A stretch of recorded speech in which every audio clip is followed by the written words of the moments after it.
Grace be unto you and peace from God our Father and from the Lord Jesus Christ. I was glad when they said to me, let us go into the house of the Lord. And I'm Father Steve Sellers, and this is Dot, my 21-month-old rescue puppy. And here is her toy, which she doesn't really want. You can just take it right there. And having trouble waking up in the morning, like a whole bunch of the world is. And this is our brief daily message of hope. And my prayer for you today is that you're in a good place. This is a Tuesday, and the weather's getting ready to change here in Houston, it looks like, and we are in the first week of Advent.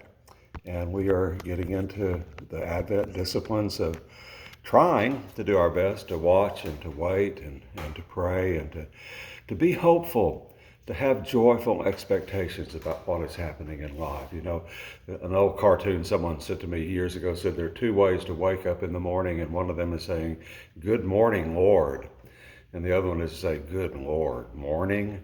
And so we can choose which path we want to go beyond that, and have joyful expectations.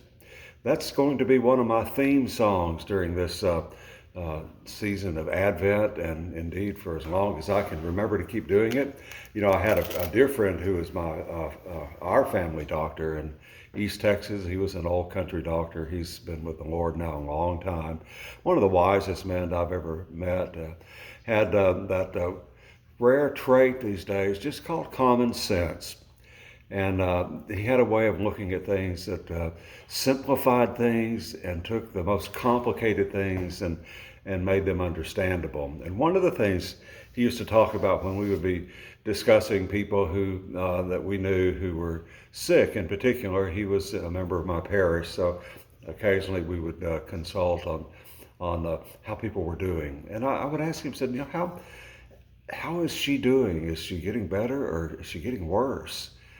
And he would invariably say, well, I don't know. She hasn't figured it out yet. And he believed that our expectations that we carried into even sickness had great importance. And we need to be joyful in our expectations too, because we have a God who loves us and is not going to depart from us or abandon us or leave us astray as he moves on to other things. No, his love with us is permanent, as is his presence with us. And if that doesn't give us joy, you know, the New Testament says God is love, and those who abide in love abide in God. And so he is love incarnate with us. With every breath we breathe in, we're breathing in the love of the Lord who's with us and who loves us. And we can be joyful in our expectations for the future. You know, not just for the season of Advent, but for our lives.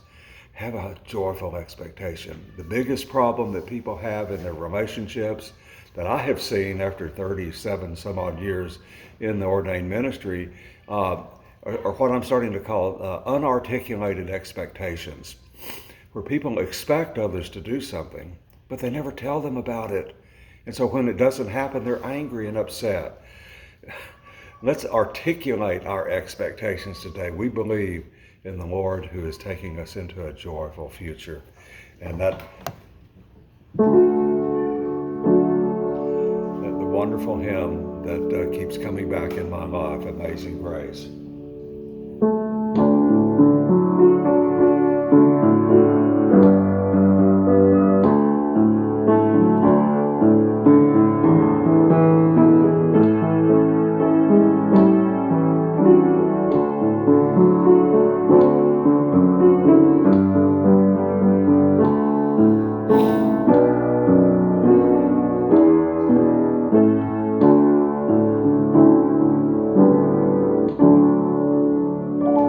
Have a wonderful day today, and God willing, Dot and I will see you here again tomorrow. God bless you.